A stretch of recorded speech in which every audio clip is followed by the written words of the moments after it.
guys, welcome to Gardening with Friends.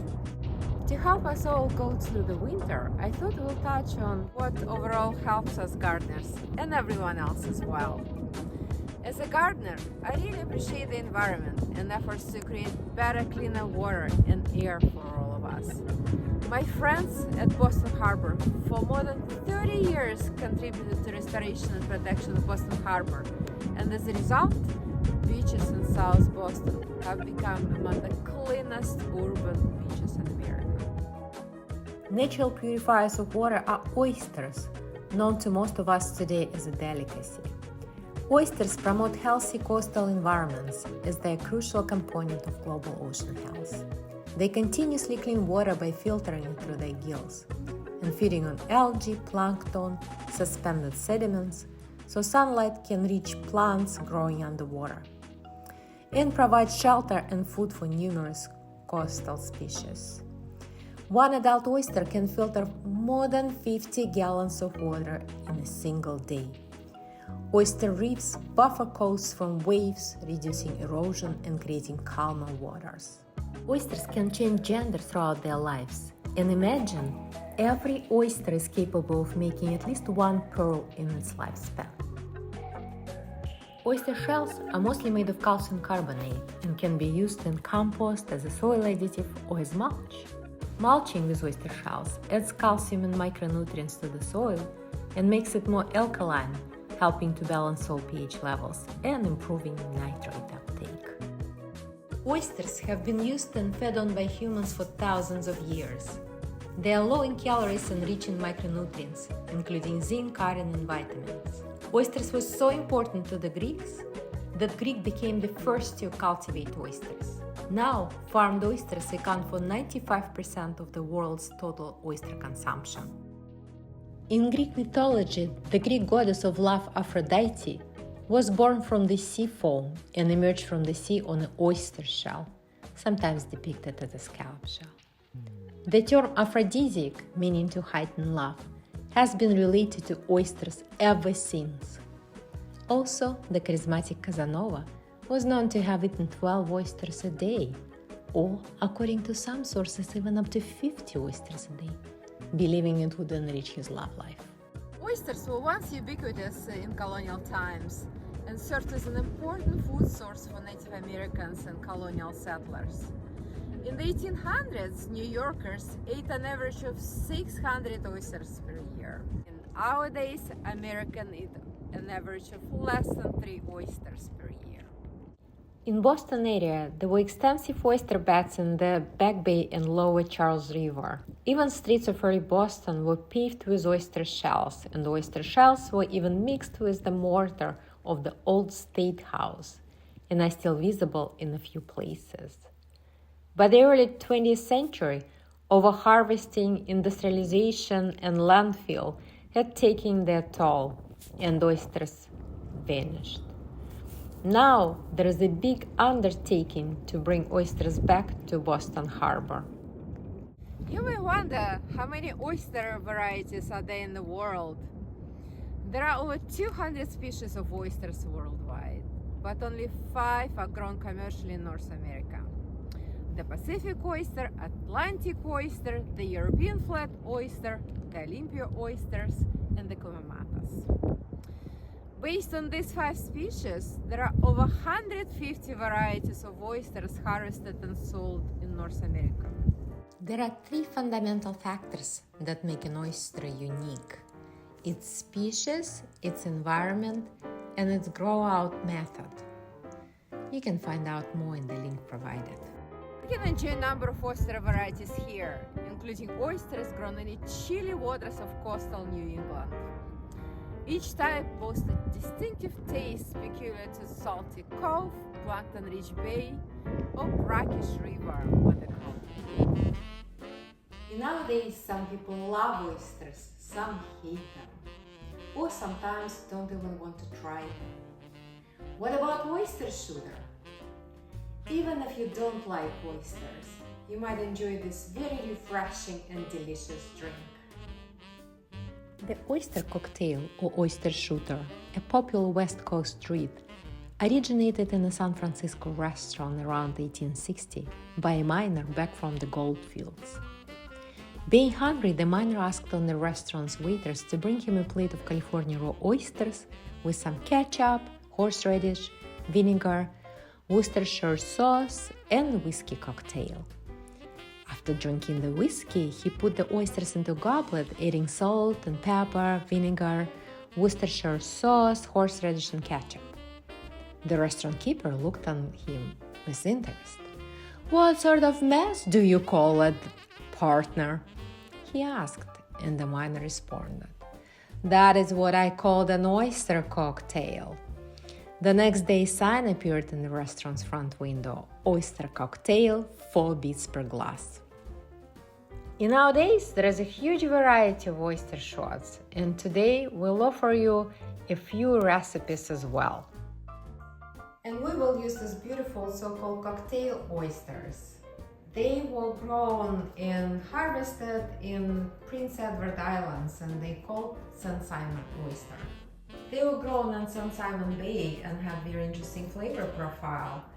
It says it has a dynamic and sharp brine, supple meat, and sweet mineral finish. Looking forward to it. And now on to shocking oysters. This is pretty handy too because it has this silicone cover, and I feel pretty safe doing that.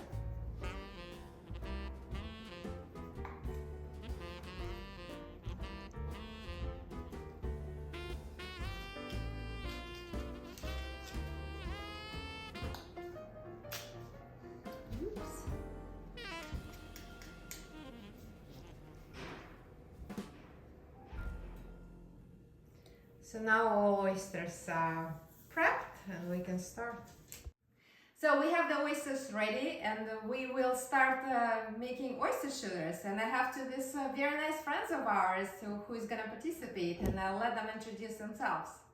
Hello, I'm Hoku. I just moved to Boston a couple of years ago. I had never had an oyster before, and I had no bartending experience, and then I became a bartender and started trying the delicious seafood we have out here in New England. And I think oyster shooters are a great way to mix and match a couple of different ingredients and really make it how you want it, as well as being a very true seafoody type of shooter.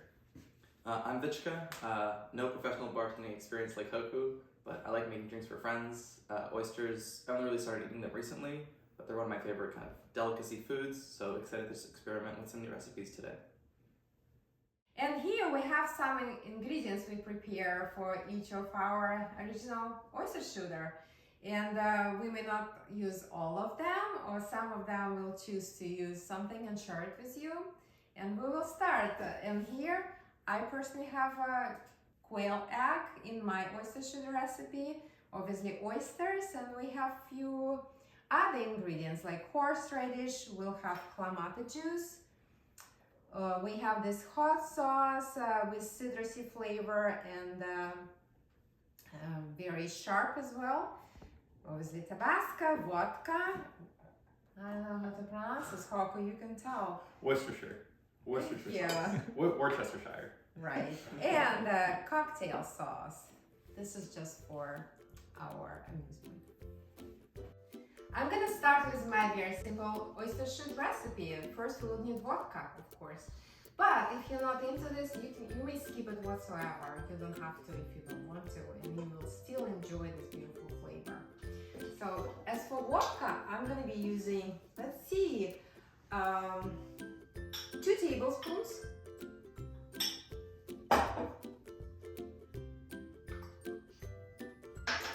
I'm going to put my oyster in.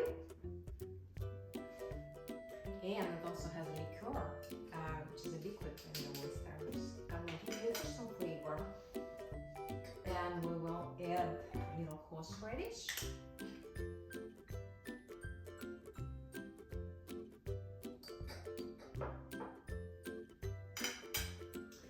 Then we'll add a little black pepper.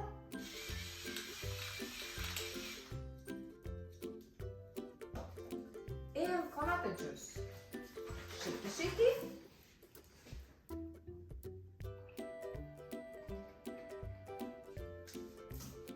Just gonna give it a nice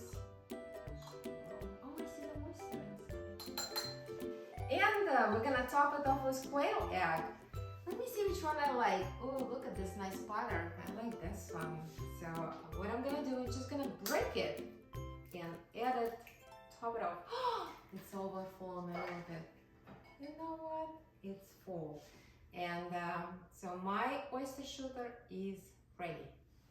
So for my oyster shooter, I'm gonna make it a little bit spicier, and I'm also gonna add a dry rub steak seasoning rim on the edge. So I'm gonna take this knife, cut a lemon up down the middle so that it fits around the edge. A little swirl. Kind of just tap the steak seasoning. Maybe I'll just do half in case it's very powerful. Half rub. Okay. Looks beautiful already. I'm gonna add oyster, of course. And then for me, I think I'm gonna spritz a little lemon on top of the oyster to kind of start breaking it down. I really like citrus flavors. Juice. And then keeping with the citrus and the spicy, this yuzu hot sauce. Add some of that. Kind of just eyeballing it a little bit. Not a hard science here, but I mean, it's a hot sauce. I've had it before, so I know about how spicy it is. A little bit like that. Take some horseradish as well. I'm a little bit relying on my experience with Bloody Mary making for this as well. Horseradish. Take a shot of vodka. We'll do about an ounce. A little less than a full shot, but still plenty. And avocado.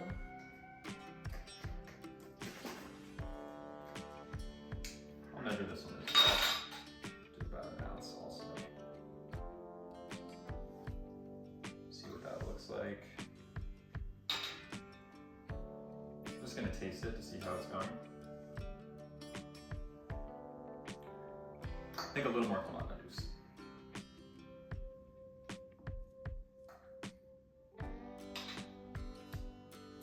All right, and that's done. And that's how professionals do it. Now we're next on our third and final recipe. Alrighty, so I'm not as big a fan of kind of tomatoey flavor, so I'm actually going to leave the Clamato out and kind of also go for a little bit of a spicy oyster shooter. So we're going to start off with our oyster here. Put it into our glass. Next we'll go in with our vodka. Just like Hoku, I think we'll go in for right about an ounce, just under a shot.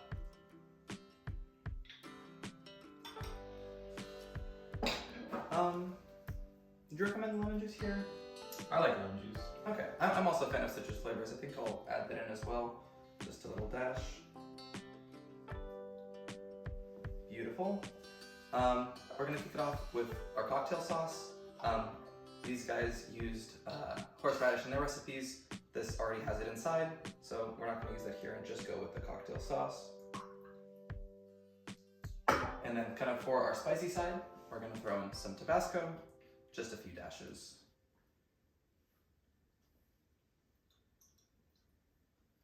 And then to top it off, going with some Worcestershire sauce for kind of to add to that salty flavor of the oyster.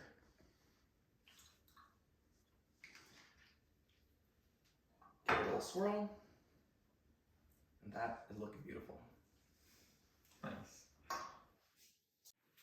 And here our final oyster shooters ready to try, and we're really excited to try each of them and tell you which one we like. And we're also making more, so each of us can try each other's recipe and see how we like them, and obviously share it with you which one we like the best. Let's get started.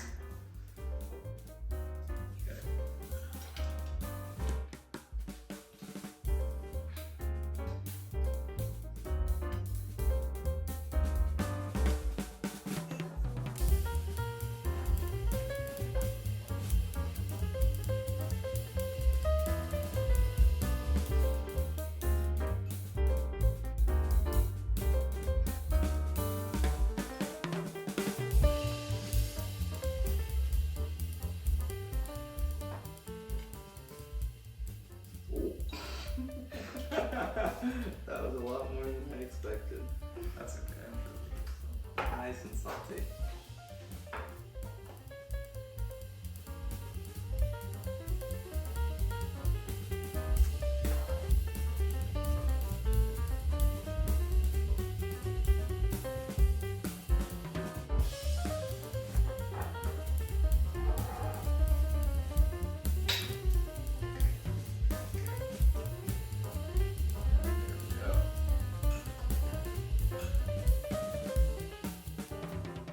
I really like this rim. It's really nice touch.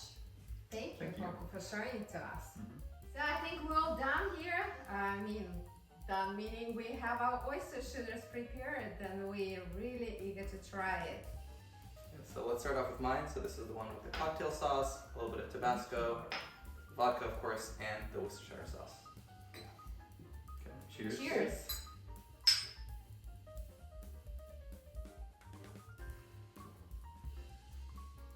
Mm, Very nice. I'm glad the spiciness kind of came through there. you definitely did. Definitely do. It's a big oyster.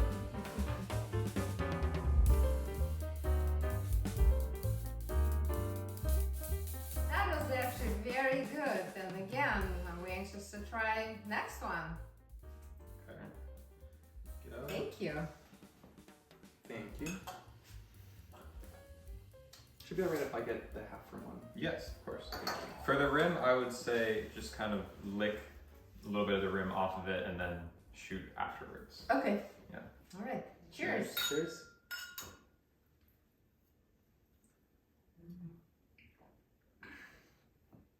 Or you went for it, didn't you? Oh. I did, man. Wow. It's a shooter. I really like that. I really like that too. It's very smooth and nice flavor, all kind of balanced. Came out really nice. Yeah. I'm generally not a fan of like a lot of tomato flavor, but that actually works really well with the oyster and kind of the spiciness coming through. Thank you. Alright. Cheers. All right. Cheers. Cheers.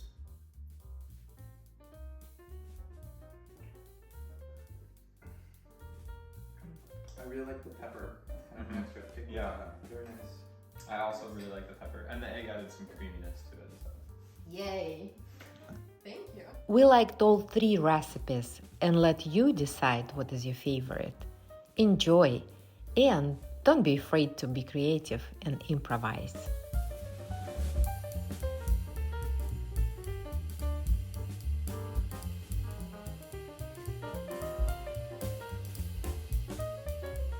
I hope you enjoyed our story and oyster shoot recipe, and I hope to see you in my next video.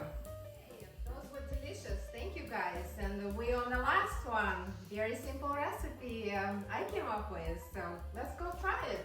Okay, awesome. Really excited to see how the quail egg changes.